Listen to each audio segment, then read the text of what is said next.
त्वमेव माता च पिता त्वमेव, त्वमेव बन्धुश्च सखा त्वमेव, त्वमेव विद्या द्रविणं त्वमेव, त्वमेव सर्वं मम देव देव। माता पार्वती ने श्री महादेव जी से कहा, भगवान, आप सब तत्वों के ज्ञाता हैं। आपकी कृपा से मुझे श्री विष्णु संबंधी नाना प्रकार के धर्म सुनने को मिले, जो समस्त लोक उद्धार करने वाले हैं। देवेश, अब मैं गीता का महात्म्य सुनना चाहती हूँ, जिसका श्रवण करने से श्री हरि में भक्ति बढ़ती है। महादेव जी बोले, जिनका श्री विग्रह अलसी के फूल की भांति श्याम वर्ण का है, पक्षी राज गरुण ही जिनके वाहन हैं, जो अपनी महिमा से कभी च्युत नहीं होते तथा शेष नाग की शैया पर शयन करते हैं, उन भगवान महाविष्णु की हम उपासना करते हैं। एक समय की बात है, मुरदैत्य के नाशक भगवान विष्णु शेष नाग के रमणीय आसन पर सुखपूर्वक विराजमान थे। उस समय समस्त लोगों को आनंद देने वाली भगवती लक्ष्मी ने आदर पूर्वक प्रश्न किया, भगवान, आप संपूर्ण जगत का पालन करते हुए भी अपने ऐश्वर्य के प्रति उदासीन होकर जो इस क्षीर सागर में नींद ले रहे हैं, इसका क्या कारण है? श्री भगवान बोले, सुमुखी, मैं नींद नहीं लेता हूँ, अपितु तत्व का अनुसरण करने वाली अंतर्दृष्टि के द्वारा अपने ही माहेश्वर तेज का साक्षात्कार कर रहा हूँ। देवी, यह वही तेज है जिसका योगी पुरुष कुशाग्र बुद्धि के द्वारा अपने अंतःकरण में दर्शन करते हैं तथा जिसे मीमांसक विद्वान वेदों का सार तत्व निश्चित करते हैं। वह माहेश्वर तेज एक अजर प्रकाश स्वरूप आत्मरूप, रोग शोक से रहित अखंड आनंद का पुंज, निष्पंद तथा द्वैत रहित है। इस जगत का जीवन उसी के अधीन है, मैं उसी का अनुभव करता हूँ। देवेश्वरी, यही कारण है कि मैं तुम्हें नींद लेता सा प्रतीत हो रहा हूँ। फिर लक्ष्मी जी ने कहा, आप भी योगी पुरुषों के ध्येय हैं। आपके अतिरिक्त भी कोई ध्यान करने योग्य तत्व है, यह जानकर मुझे बड़ा कौतूहल हो रहा है।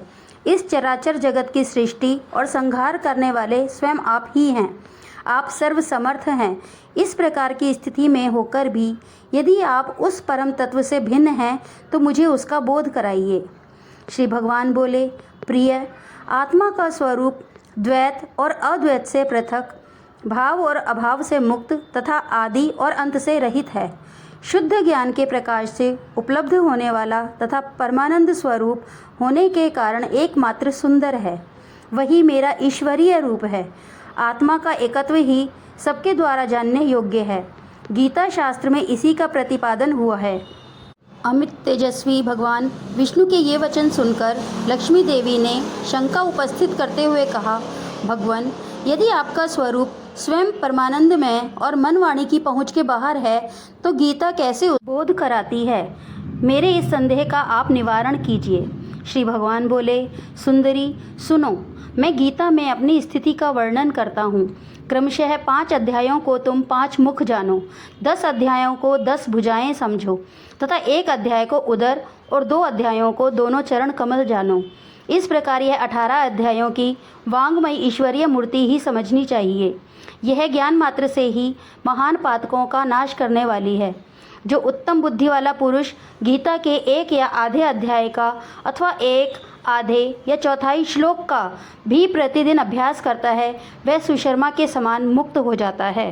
फिर लक्ष्मी जी ने पूछा, भगवान, सुशर्मा कौन था, किस जाति का था और किस कारण से उसकी मुक्ति हुई? श्री भगवान बोले, प्रिय, सुशर्मा बड़ी खोटी बुद्धि का मनुष्य था। पापियों का तो वह शिरोमणि ही था। उसका जन्म वैदिक ज्ञान से शून्य एवं क्रूरतापूर्ण कर्म करने वाले ब्राह्मणों के कुल में हुआ था।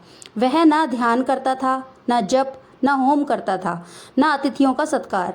वह लंपट होने के कारण सदा विषयों के सेवन में ही आसक्त रहता था। हल जोतता और पत्ते बेचकर जीविका चलाता था। उसे मदिरा पीने का व्यसन था तथा वह मांस भी खाया करता था। इस प्रकार उसने अपने जीवन का दीर्घ काल व्यतीत कर दिया। एक दिन मूढ़ बुद्धि सुशर्मा पत्ते लाने के लिए किसी ऋषि की वाटिका में घूम रहा था। इसी बीच में काल रूपधारी काले सांप ने उसे डस लिया। सुशर्मा की मृत्यु हो गई। तदनंतर वह अनेक नरकों में जा वहाँ की यातनाएं भोगकर मृत्यु लोक में लौट आया और वहाँ बोझ ढोने वाला बैल हुआ। उस समय किसी पंगु ने अपने जीवन को आराम से व्यतीत करने के लिए उसे खरीद लिया। बैल ने अपनी पीठ पर पंगु का भार ढोते हुए बड़े कष्ट से 7-8 वर्ष बिताए। एक दिन पंगु ने किसी ऊंचे स्थान पर बहुत देर तक बड़ी तेजी के साथ उस बैल को घुमाया। इससे वह थककर बड़े वेग से पृथ्वी पर गिरा और मूर्छित हो गया। उस समय वहां कौतूहलवश आकृष्ट हो बहुत से लोग एकत्रित हो गए।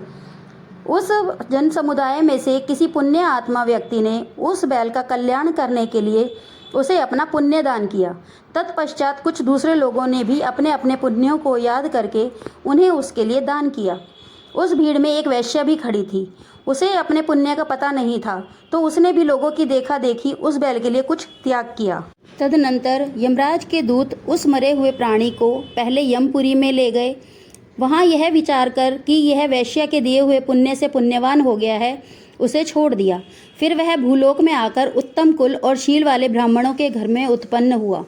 उस समय भी उसे अपने पूर्व जन्म की बातों का स्मरण बना रहा। बहुत दिनों के बाद अपने अज्ञान को दूर करने वाले कल्याण तत्व का जिज्ञासु होकर वह उस वैश्य के पास गया और उसके दान की बात बतलाते हुए पूछा, तुमने कौन सा पुण्य दान किया था? वैश्य ने उत्तर दिया, वह पिंजरे में बैठा हुआ तोता प्रतिदिन कुछ पढ़ता है, उससे मेरा अंतःकरण पवित्र हो गया है, उसी का पुण्य मैंने तुम्हारे लिए दान किया था। इसके बाद उन दोनों ने तोते से पूछा। तब उस तोते ने अपने पूर्व जन्म का स्मरण करके प्राचीन इतिहास कहना आरंभ किया। तोता बोला, पूर्व जन्म में मैं विद्वान होकर भी विद्वता के अभिमान से मोहित रहता था। मेरा राग द्वेष इतना बढ़ गया था कि मैं गुणवान विद्वानों के प्रति भी ईर्ष्या भाव रखने लगा। फिर समय अनुसार मेरी मृत्यु हो गई और मैं अनेकों घृणित लोगों में भटकता फिरा। उसके बाद इस लोक में आया। सद्गुरु की अत्यंत निंदा करने के कारण तोते के कुल में मेरा जन्म हुआ। पापी होने के कारण छोटी अवस्था में ही मेरा माता पिता से वियोग हो गया। एक दिन मैं ग्रीष्म ऋतु में तपे हुए मार्ग पर पड़ा था। वहाँ से कुछ श्रेष्ठ मुनि मुझे उठा लाए और महात्माओं के आश्रम में ले गए। एक पिंजरे में उन्होंने मुझे डाल दिया। वहीं मुझे पढ़ाया गया। ऋषियों के बालक बड़े आदर के साथ गीता के प्रथम अध्याय की आवृत्ति करते थे। उन्हीं से सुनकर मैं भी बारंबार पाठ करने लगा। इसी बीच में एक चोरी करने वाले बहेलिये ने मुझे वहाँ से चुरा लिया। तत्पश्चात इस देवी ने मुझे खरीद लिया। यही मेरा वृतांत है, जिसे मैंने आप लोगों से बता दिया। पूर्व काल में मैंने इस प्रथम अध्याय का अभ्यास किया था, जिससे मैंने अपने पाप को दूर किया है। फिर उसी से इस वैश्य का भी अंतःकरण शुद्ध हुआ है और उसी के पुण्य से ये द्विज श्रेष्ठ सुशर्मा के भी पाप मुक्त हुए हैं। इस प्रकार परस्पर वार्तालाप और गीता के प्रथम अध्याय के महात्म्य की प्रशंसा करके वे तीनों निरंतर अपने अपने घर पर गीता का अभ्यास करने लगे। फिर ज्ञान प्राप्त करके वे मुक्त हो गए। इसीलिए जो गीता के प्रथम अध्याय को पढ़ता, सुनता तथा अभ्यास करता है, उसे इस भव सागर को पार करने में कोई कठिनाई नहीं होती। यह श्रीमद् भगवद गीता के पहले अध्याय का महात्म्य था। जय श्री कृष्ण।